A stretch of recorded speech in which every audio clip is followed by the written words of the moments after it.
Hey guys, I'm here with another interview with one of my better friends in esports for sure, YamatoCannon, coach of Splyce.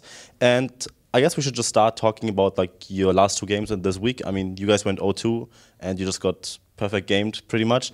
But do you want to explain, like, even if it was a perfect game, the game didn't really seem that close maybe, and you want to talk about like decision making, maybe what you could have done better? I feel like in this game against Vitality, the main issue was that we're playing against a Sivijana lane. They're going to push permanently, and the strength of this lane is they're going to have a better base timing than our bot lane because you keep getting harassed by these boomerangs and this random tornado crap. And with that in mind, it's important that you just put pressure and emphasis on that lane. And in this case, we have a gangplank. So the idea of this game should be that around when gangplank reaches 6, the top lane matchup is going to be very, very isolated. So you don't really need to put emphasis on it. Graves, Gangplank can't really do anything to a Poppy. And with that in mind, you just need to commit completely into bottom, push it out once, and then you just lane swap. And what happens when you do this is pretty much if the enemy bot lane tries to push in and go for your tower because you swapped, is that you have an advantage with the Gangplank ultimate. You Gangplank ult the wave, and all of a sudden you have the tempo of the game because you're ahead of the push. And that was the biggest mistake we did, was that we tried to pressure the Poppy when we really couldn't with the Graves Gangplank, and we can't really kill a Poppy ever that buys armor. And eventually they got the bottom tower, they got the swap first, and Vitality played it out wonderfully because as soon as they had tempo of the game, they just took it over. What about the game yesterday? You want to talk about that one? Yeah, sure. I think the game against Gamers 2 was very, very close. I think it was a very, very competitive game. I think the draft went as we kind of hoped it would. And eventually, the biggest issue for us was if you play against a very, very good team, you're going to have very, very few cracks that you can actually push on. Very, very small cracks. And in this case, in this game specifically, we had this opportunity when we 1v1 killed Poppy with the Fiora, and that should lead to a Baron, but we hesitated. We should just commit onto the Baron because Azir's biggest weakness is that if you basically sandwich an Azir, he's just going to be a piece of cheese. You just eat him alive. And if we forced the Baron, we had the good vision and we have the TP advantage, then we would have probably sealed out the game. And there was also a different scenario when we finally got a good fight around the top side. Azir died and Fiora went completely ballistic on the Sivir and the Graves. And we had an opportunity where we pushed for inhib, but we overstayed because what we should have done was just taken the tower, give up the inhib, and just gone for Nashor because Nashor is so good in team compositions where you play 1-3-1 and 1-4. Okay. Talking about the game itself right now, I think the meta is, I mean, from an expert opinion is, the game is probably going to shift into more of a team fighting role where Sivir and Azir both are going to be huge picks for the upcoming weeks. What's your general take? Like, why did the sudden 1-3-1 meta kind of shift to like a meta where the more teamfight pressure you have, like the better it is to win the game? Like, do you just think because the games drag out like 30 minutes and then there's like one big team fight that just decides the whole game? I think stylistically, I think every single team thinks very, very differently. I think the main trend has been to play top laners that are just good in team fights, are good in the early game, and eventually are really, really good in those fights that you mentioned.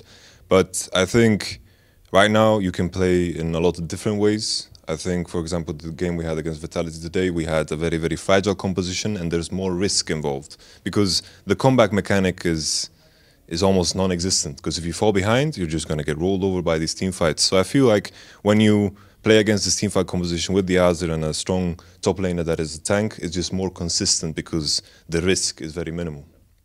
Okay, I think that's it for like game stuff for this week and upcoming. You wanna reflect maybe on the entire split as a whole because it was Splyce's first time in the LCS. I think many experts and myself included can say that you should have been around that same spot, like 7th to 8th place would be my prediction at the start of the split. What's your general take on that? I think it makes sense. Looking at the roster, you have inexperienced players. Either you go, wow, and you have like this amazing split and everything just goes well. But in this case, we had some struggles in games. We lost for very, very random reasons where we, for example, messed up a lane swap. And this happens with nerves and other things that comes with playing on the stage. But I feel like the final product of what I want to accomplish now is just to raise our level of consistency. Because when we're playing at the level which is an appropriate standard by my standard, when it comes to my guys, I think we can compete against the best. But right now, we just need to raise our level of consistency because we have all the basics down, and focusing on raising the consistency, raising the overall kind of routine and being comfortable playing on stage. And then hopefully we can get into the next split and prove to everyone that we can play on the same level that we played against, for example, Fnatic or Gamers 2. Talking about the next split, sadly you guys are in relegations or the promotion tournament, and I think you made a very strong sentence or statement there that watching those tournaments, like the Challenger tournament, felt like watching comedy. Like you wanna elaborate on your chances of just stomping their team one way or another? I think it is going to come down to us. The focus is only going to be on us. Sure, the teams have very, very stylistic trends, but my comment was mostly regarded in terms of the pick and bans that we've seen in the Challenges series, very low priority on Nidalee sometimes, high focus on this Shen, because I remember we discussed this on Twitter and you made it clear to me that they have no clue how to move on the map, so they play Shen to compensate. Yeah, you know? And with that in mind, it's you don't watch Challenges series to learn something. And then again, they fall in the same boat that my guys were before they joined the LCS, that if you scrim only against Challenges series teams, you fall into this bubble and you're behind the LCS teams, and that's only natural. It wasn't really a comment to just be harsh on top of these Challenges series players, but it was more about I just feel that the Challenger series is far behind the LCS, and that is only natural. Because I want to also mention something, speaking of these bubbles, it's also something that occurs in the LCS, where the bottom teams scrim each other, and then the top teams only scrim each other. And the progression of the teams is very, very different. I remember in my time in Rocket, we were in the better bubble when we scrimmed against the better teams, which made the progression much easier. You didn't need to figure out things on your own, because all these teams that are in the bubble, they kind of play in the same way, and everyone is like, oh, they did this, we need to counter it with this, and then you kind of move steps forward, right? You get me. And the similar things happens in the bigger bubbles and the better bubbles with the more experienced players. And when it comes to playing against the better teams, all of a sudden you see things that they are so far ahead in the level 1s, for example. They figured out how to counter a specific thing, and all of a sudden you have this disadvantage.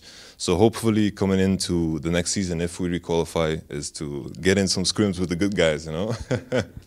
Okay, let's talk about a bit of the higher bubble maybe.